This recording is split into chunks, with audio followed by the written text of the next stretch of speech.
Hello and welcome to The Print. This is Anushka Srivastav reporting from Srinagar in northwest Delhi. The atmosphere here is marked by unease and visible tension, with CRPF personnel deployed across the area to prevent any escalation following a recent and unusual trigger. One that centers around pigs and a deeper question of who gets to live where and alongside whom. The tensions began after a few Hindu families bought pigs and kept them caged in front of their homes, claiming a link to Varaha, the third incarnation of Vishnu. Muslim families in the area, however, allege that this has little to do with faith and is instead a calculated move to make the locality uncomfortable for them and push them out. In several lanes here, pigs were kept in small enclosures right outside homes, visible to everyone passing by. Residents say they were fed, decorated during festivals, and even included in daily rituals. But their constant presence in shared public spaces has changed the atmosphere of these streets, turning everyday movement through the neighborhood into a point of discomfort and tension. अब उन्होंने सुअर पाले, हर एक मुसलमान के घर के आकर के सुअर ला करके वो उनको मुस्लिम नाम से चिल्ला करके बुलाते थे ताकि वो प्रोवोक हो, वो परेशान हो उस चीज़ से। मैं एक वीडियो है, मैं आपको शेयर कर सकता हूँ। हम जब भी जाते थे सुल्तान नाम से, कभी अब्दुल नाम से ये बुलाया जाता था एक सुअर को, और वो उसको एक वरा अवतार के रूप में मानते अपने। उन्होंने यहाँ पे उनकी भी एकदम क्लियर स्टेटमेंट थी, हम इस जगह पे सुअर इसीलिए लाए ताकि मुसलमान यहाँ से भाग जाए। What began with a few households soon spread across parts of the locality in the months leading up to Diwali. But the situation escalated sharply after several of the pigs died under unclear circumstances.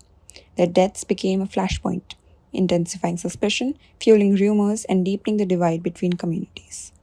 कैमरे इन्होंने हमारे घर की तरफ focus कर रखे हैं सारे। उसके बाद भी पता होने के बाद भी इनके सीसीटीवी कैमरे के सामने हम उसको जहर देके मार देंगे, तो इतना तो हम भी बेवकूफ नहीं है।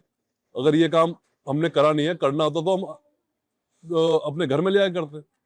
इनको एविडेंस क्यों देते?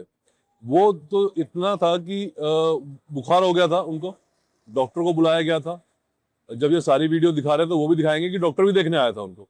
डॉक्टर ने दवाइयाँ लिख के दी, तो वो जो गोलियां थी वो पीस के सिरिंज के थ्रू उनको मुंह से दी गई है।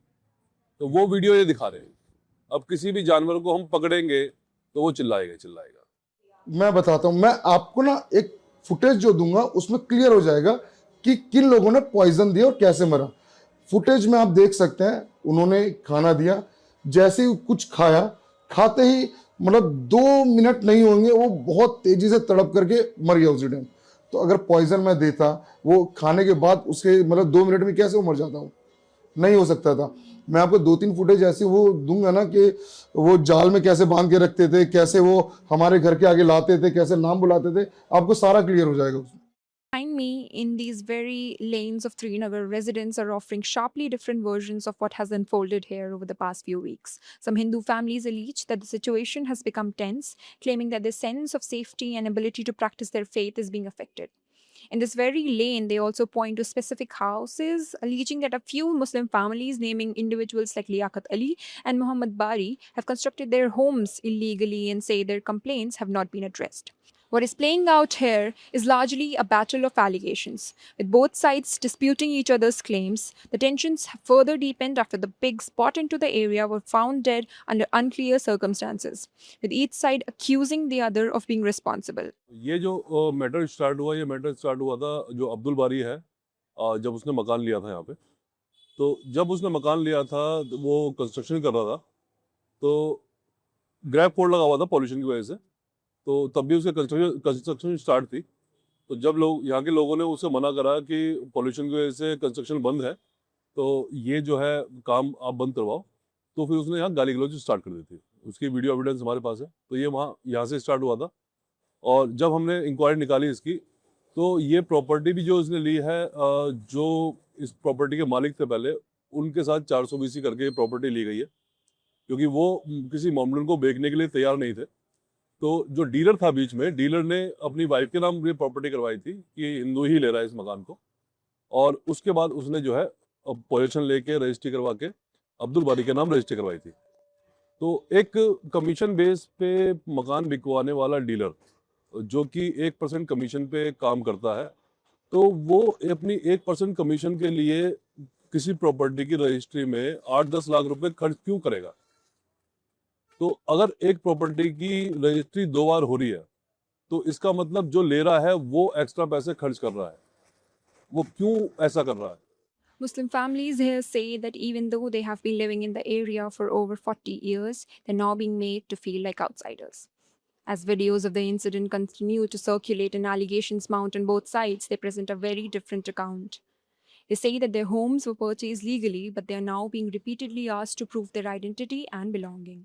मैडम मैं बताता हूँ जिनसे लिया यहीं पास में है त्रिनगर में, उनका भी तायल जी नाम है उनका, उनसे लिया।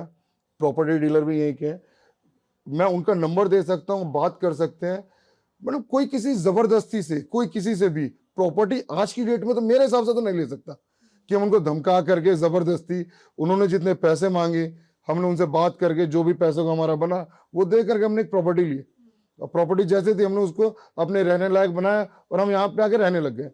अब मैडम ये जो मुद्दा आया कि हमने प्रॉपर्टी जबरदस्ती लिए, ये रहने के 3 साल बाद क्यों आया? जब वो आरडब्ल्यू के मेंबर बने तब क्यों आया? ये पहले क्यों नहीं आया? ये अगर उनको प्रॉब्लम थी तो पहले करते ना कि हाँ इन्होंने जबरदस्ती प्रॉपर्टी ली या हमारा मकान इनके बनाने से डैमेज हुआ। ये 3 साल बाद जब वो आरडब्ल्यू के मेंबर प्रेसिडेंट बने तब क्यों हुआ ये? Several residents allege that they are being targeted and bullied by some local families who want them to leave the area. They claim that on a daily basis they are being subjected to slurs, being called jihadi or Pakistani, creating a constant sense of fear and isolation. मुसलमान है, त्रिनगर में नहीं रहेंगे, यहाँ से जाओ बस। अब हम यहाँ पे आ चुके थे, एक प्रॉपर्टी ले चुके थे, दूसरे जाने की हिम्मत नहीं थी, तो अब हम यहाँ पे अपनी फैमिली के साथ रह रहे थे। जाना चाहते नहीं है, साथ में रहना चाहते हैं, लेकिन इनका पूरा एकदम क्लियर है कि यहाँ से जाओगे तभी हम मानेंगे वरना नहीं रुकेंगे। Many now say that if this continues, they may have to leave. For them, this is no longer just a neighborhood dispute, but a question of dignity, security, and right to call a place their home. This is Anushka Srivastava for The Print.